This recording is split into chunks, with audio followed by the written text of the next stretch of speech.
Os presos políticos da Venezuela começam a ser soltos. Olha isso, rapaziada.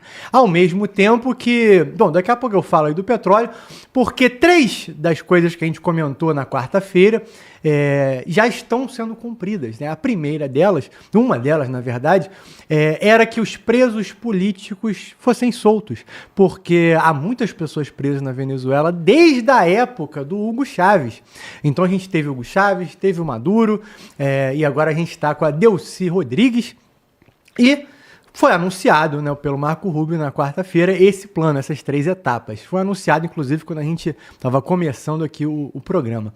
E aí, nesses 2 dias, o Carcará chegou a comentar na quarta-feira: gente, a gente não sabe quanto tempo que isso vai durar, quanto tempo vai levar. Eu mesmo cheguei a dizer, gente, pode ser uma semana, semanas, podem ser até meses.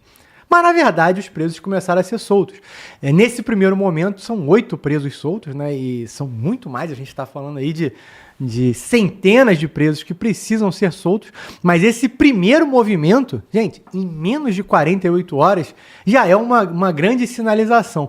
Porém, o governo da Delcy Rodrigues, ao mesmo tempo, também anuncia que os jornalistas que forem para a Venezuela para mostrar o que está acontecendo, claro que ela não diz assim, né? Ela diz que estão indo lá para anunciarem verdades para o mundo, né? Mas basicamente, na prática, quer dizer o quê? Se você for para a Venezuela mostrar as pessoas que estão se revoltando contra o governo da Delcy e das pessoas que ela está perseguindo, vão ser todos presos. Qual o critério para isso? Nenhum, basta ela querer, né? Quem manda no país ainda é o regime de Maduro, porque essa é a última fase das 3 etapas do Marco Rubio e do Trump. Então precisamos ver as 2 primeiras completas ainda. A primeira é essa dos presos políticos, e já queria começar com você, Carcará, com a sua análise, como é que você viu aí essas 48 horas, essa agilidade em já começarmos a ter presos políticos soltos na Venezuela? Ô, Eric, vou só te atualizar aí essa informação que você está passando aí. Não é mais informação, é informação porque foi validado, né? Esse papo aí da presidente do México, a vice-presidente, né, interina lá, de prender, isso aí foi só no início, cara. Realmente ela fez essa ameaça, ela concretizou, aí o governo americano entrou em ação, deram volta a tudo isso aí, soltaram os jornalistas e depois começaram a soltar os presos desde a época do Hugo Chávez. Eu sei que tem gente que não gosta dessa notícia no Brasil. Eu fiz até uma publicação hoje explicando que tem uma massa gigantesca no Brasil que tem um prazer enorme de ver ditadores, revoluções comunistas, socialistas. Só que essas pessoas no Brasil, principalmente, estão aqui de bem, indo para a praia, não tem nenhuma restrição na vida, e apoia essas pessoas, no caso da Venezuela, o Maduro, a pegar o seu cidadão, prender, matar, ocultar cadáver, sequestrar, torturar. Muitas dessas mulheres foram estrupadas porque eram bonitas, eram novas, muitas mesmo. Muitas engravidaram, tiveram o filho abortado, e depois mataram essa mulher para ela não virar uma prova contra o crime desse regime. Eu, sinceramente, tem gente aqui no canal aqui que fica torcendo pelo Maduro. Eu não sei em qual fundamento essas pessoas estão torcendo contra o governo americano entrar na Venezuela, tirar aquele vagabundo que já foi feito, aquele Maduro, Olha só, imagina se o Maduro tivesse ainda no poder. Quantas pessoas não estavam presas, sendo massacradas, estupradas, pancadaria, jogando o corpo dentro da floresta? O Trump entrou, não teve guerra, uma incursão aeroterrestre, rapidão, 20 minutos durou a operação, mudou toda a história da nação. Acabou os valentões, acabou os grupos terroristas, acabou os Pikachu Fly. Maduro agora vai ter que confessar o crime que ele cometeu. Se ele não confessar, não vai mudar nada porque tem provas. Presos estão sendo libertos. A Venezuela, a vice-presidente que estava lá, ela viu que não tem como convencer ninguém. A ONU não tem moral para defender o regime venezuelano, e mesmo sendo essa a vontade do pessoal da ONU, eles são um bando de socialistas, revolucionáriozinhos de merda, que estão infiltrados lá no poder. E assim foi o Ocidente por 40 anos, cara, 40 e 50 anos.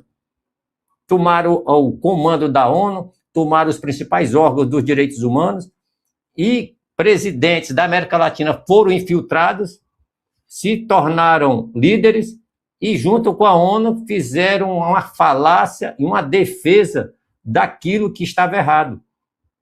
Impunidade, eles chamam de soberania. Foi o que aconteceu na Venezuela. Se o governo americano entrar lá e pegar o Maduro, é uma afronta à soberania. Se o Maduro ficar lá matando, estrupando, fazendo o que ele fazia, isso é soberania, pô, isso é democracia, o presidente legítimo, mesmo esse vagabundo não tenha sido eleito.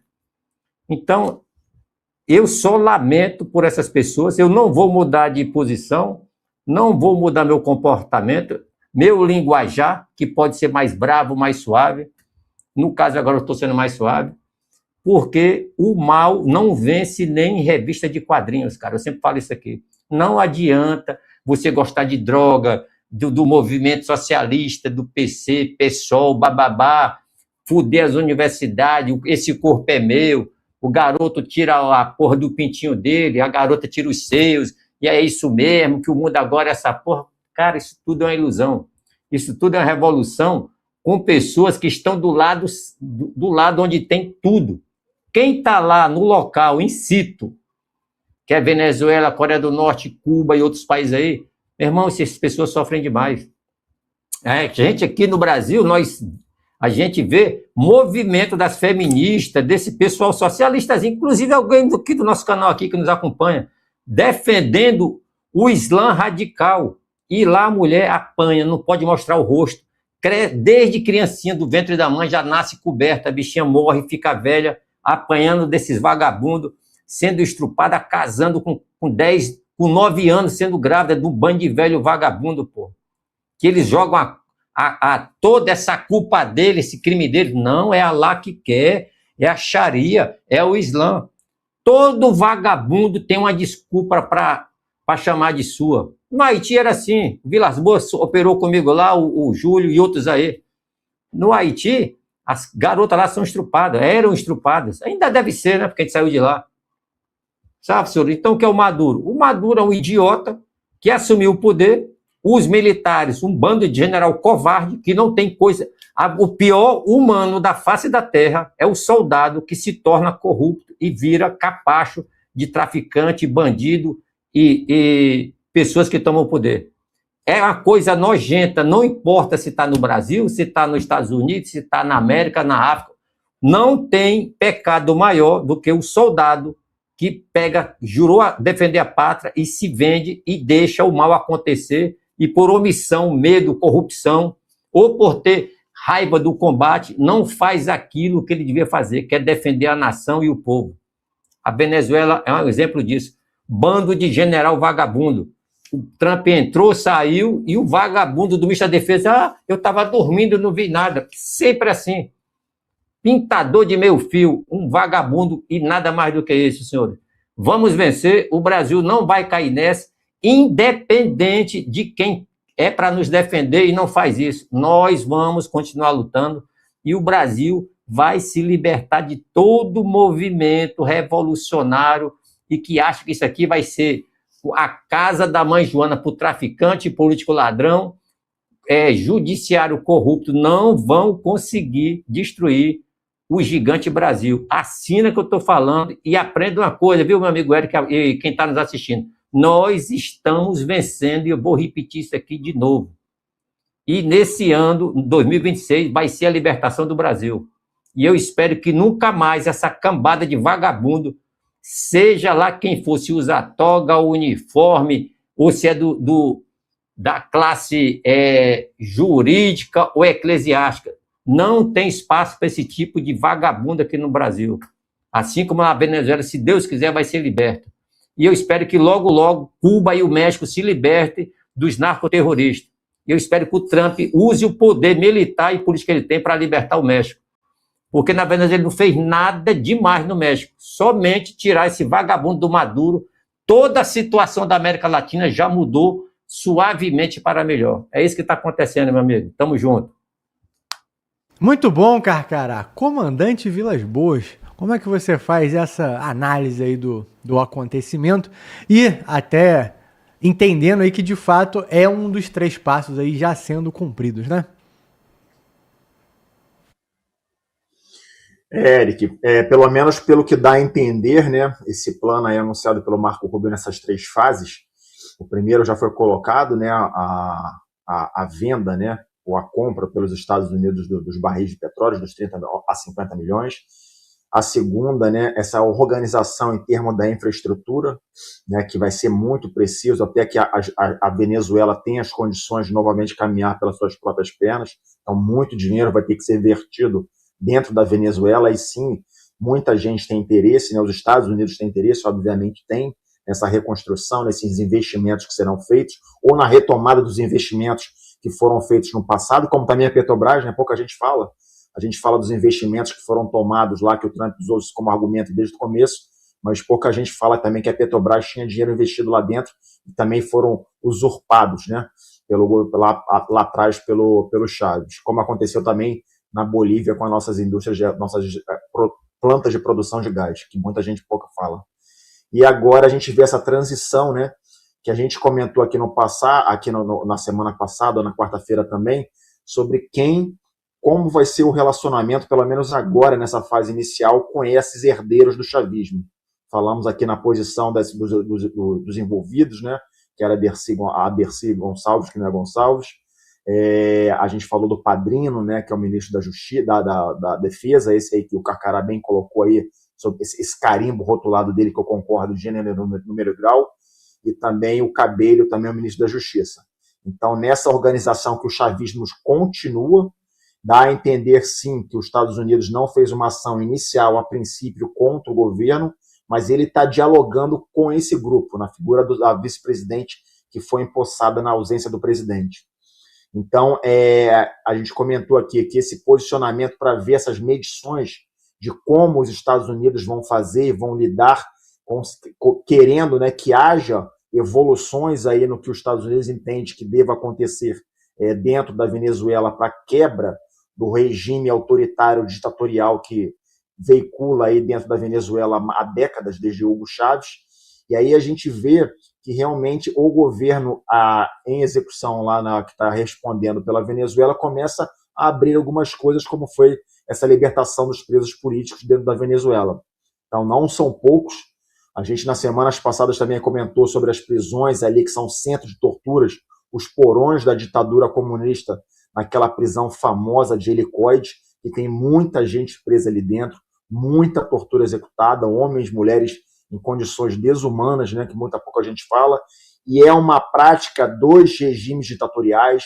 Era assim na Síria, quando saiu o Bashar al-Assad lá, das primeiras organizações ou estruturas a serem libertadas foi justamente esses centros de prisão, de centros prisionais da ditadura.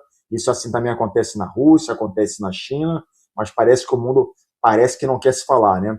Então, o mundo, entenda-se, esse mundo maluco da esquerda socialista ditatorial que não fala nada quando está tudo pegando, está tudo de errado, quando estava lá o Maduro tomando champanhe e a população comendo cachorro, estava tudo certo, tudo perfeito. Quando estava Irã, China, Rússia usurpando o petróleo por meio de movimentos fantasmas, navios fantasmas e por organizações que ninguém sabia, a esquerda estava todo mundo bem, ninguém falava. Quando a gente tinha prisioneiros políticos como esse acontecendo, ninguém falava nada. Quando a gente tinha eleições usurpadas, né, sob o controle dos olhos de todo mundo, para a esquerda estava tudo bem. Mas quando chegou alguém lá para libertar essa população que só fez se arrebentar nas últimas décadas, a esquerda parece que acorda e aí elege, né, a sua narrativa contra o malvadão, né? O laranjão, o malvadão, o movimento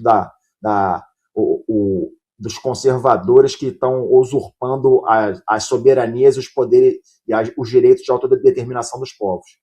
Então, Eric, essa libertação desses presos políticos, ela reflete basicamente essa intenção inicial, né? Deve estar tendo pressão dos Estados Unidos, principalmente na figura do Marco Rubio, para que haja concessões.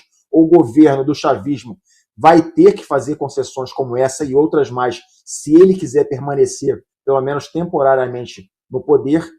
E quanto aos jornalistas que estão sendo impedidos de entrar na Venezuela, mais uma vez a gente vê a dinâmica dos regimes ditatoriais que têm que manter o monopólio da informação. Então, vão brecar de qualquer forma que esses jornalistas entrem, vão brecar que as mídias sociais divulguem a realidade do que realmente acontece dentro da Venezuela, que ainda não acabou, né? Foi só um primeiro movimento da retirada de um ditador para ser julgado nos Estados Unidos. Mas o regime em si continua todo igual. Desde que a população continue sem ter acesso às riquezas que são produzidas pelo Estado, mas que não são acessadas pela população, a confusão continua igual. Existe, imagino eu, um sentimento de esperança em torno de uma libertação que está para chegar, mas enquanto não houver nada palpável, as coisas continuam iguais. Então, o regime ainda se manifesta no poder. Ações como essa de barrar os jornalistas nada mais são do que a comprovação disso. Os movimentos internacionais, aí, como os jornalistas Repórteres Sem Fronteiras, reportaram que em coisa de anos, né, ou de décadas, foram mais de 400 veículos de mídia venezuelanos que foram tirados do ar, justamente para que não haja a demonstração da informação verdadeira. E aí a gente vê, e não tem como deixar de ter um paralelo disso aqui no nosso país. Quando a gente vê essa movimentação em torno de fake news, de controle de mídia, nada mais é que uma das ferramentas de controle estatal sobre o que pode e o que não pode ser visto. E pelo que pode ser visto, somente pelas lentes daqueles que detêm o poder.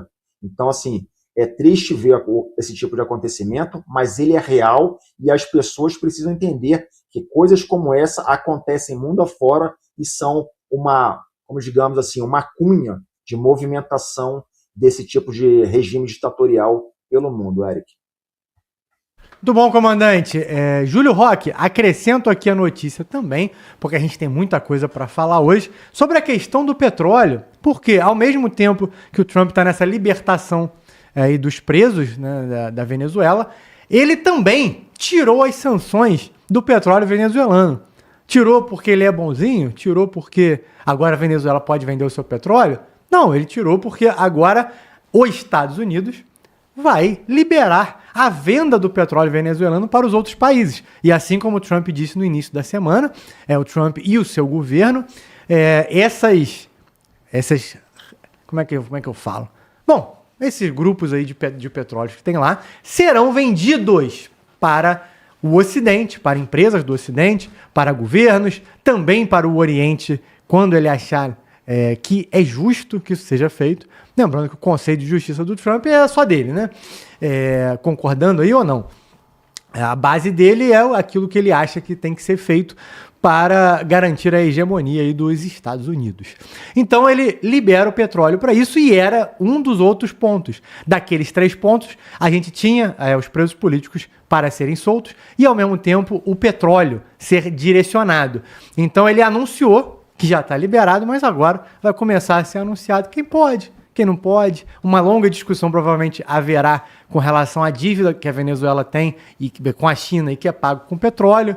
Mas e aí, Júlio, o que você acha disso? 2 desses 3 pontos já cumpridos, assim, se iniciou agora, ficaria faltando a transição do regime, que é o terceiro ponto, mas já que ele já começou os outros 2, né? Acho que semana que vem ou na próxima, ele pode botar o pau na mesa e vamos resolver isso aí, porque a Delcy Rodrigues provavelmente não ficará como presidente da Venezuela. Eric, foi repercutido no programa anterior que relatórios da CIA apoiavam a Delcy como a principal peça-chave para essa pequena transição, desse início de transição no governo da Venezuela. E foi isso que levou a Donald Trump decidir para que ela ficasse no poder. Lembrando que ela não se encontra na Venezuela, ela está na Rússia, meio que foragida, né? Comandando o país à distância, sentindo a temperatura para ver o que ela vai fazer. Mas, pelas essas últimas atitudes de soltar presos políticos e tudo mais, mostra que o relatório da CIA estava completamente correto. Ela é um puppet, ela é uma marionete Com certeza, porque antes das ações cinéticas dos Estados Unidos dentro do território da Venezuela, já se dizia que a NSA e a CIA estavam operando nas sombras dentro do país. Isso antes do ataque e antes da captura do presidente e sua esposa. Então, os Estados Unidos, eles sempre dão um passo já sabendo que momentos antes tudo foi orquestrado para esse passo. Então, é notório que quem é contrário, né, a essas decisões de Donald Trump de atacar a Venezuela e capturar o Maduro, vai falar agora, normalmente, já que disse que não ia invadir, disse que não ia tirar o presidente, disse tudo ao contrário, agora é a hora de falar que tudo está combinado. É o que o pessoal da esquerda está fazendo ultimamente, falando que tudo foi um grande acordão, né? E agora só não acordaram com 38 militares de Cuba que providenciavam a segurança mais próxima. Então só não combinaram com os cubanos, porque foram todos eliminados. E as cenas, como disse o Eric também no outro programa do Fala Glauber News, é pedaço de corpo para todos os lados. Foi por isso que nós não passamos as imagens aqui no programa, porque o YouTube ia com certeza bloquear ou fazer algum tipo de sanção. O que nós estamos vendo é que foi tudo muito bem planejado e orquestrado. E o que mais impressionou, tanto o lado A quanto o lado B, os prós e os contras, foi a rapidez que a ação durou, né?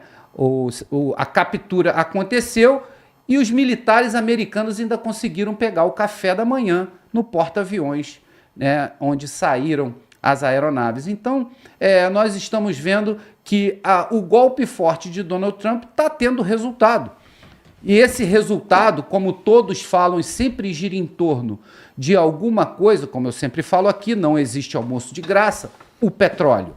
Esse é o prato cheio de todas essas operações que vão acontecer naquela área, digo da Venezuela, porque as outras operações possíveis em outros países, como Colômbia, Nicarágua, já citaram o Brasil, e agora Donald Trump vem falar sobre México, não diz sobre petróleo. Então, com esse ataque na Venezuela, ele passa a ter controle e dizer para quem vender e quanto vender. Isso é importante, porque a China e a Rússia, né, e também o Irã, pegavam esse petróleo a preço de banana. O petróleo ia para Cuba também como energia, e a Cuba, por sua vez, fornecia dados de inteligência e segurança ao governo de Maduro. Governo esse que, como foi exposto pelos outros amigos, né, matou crianças, matou mulheres, um governo de ditador assim, com todos os itens para que você não possa falar o contrário. Ditadores são ditadores e as ações são as mesmas. E o Donald Trump acabou com essa festinha num golpe de mão. Agora, todos começam a ter reflexos, tanto na América Latina, como em Cuba, e como nos países, né, que recebiam esse petróleo a preço de banana, vendendo mais caro e ainda, né, investindo o dinheiro do lucro. Irã, China e Rússia. Estão todos muito abalados e nervosos com as atitudes, fizeram vários pronunciamentos, mas até agora nenhuma ação. É isso que mostra, né, um governo forte, com um líder que tem uma força armada também forte e que não espera para fazer acontecer. Eric.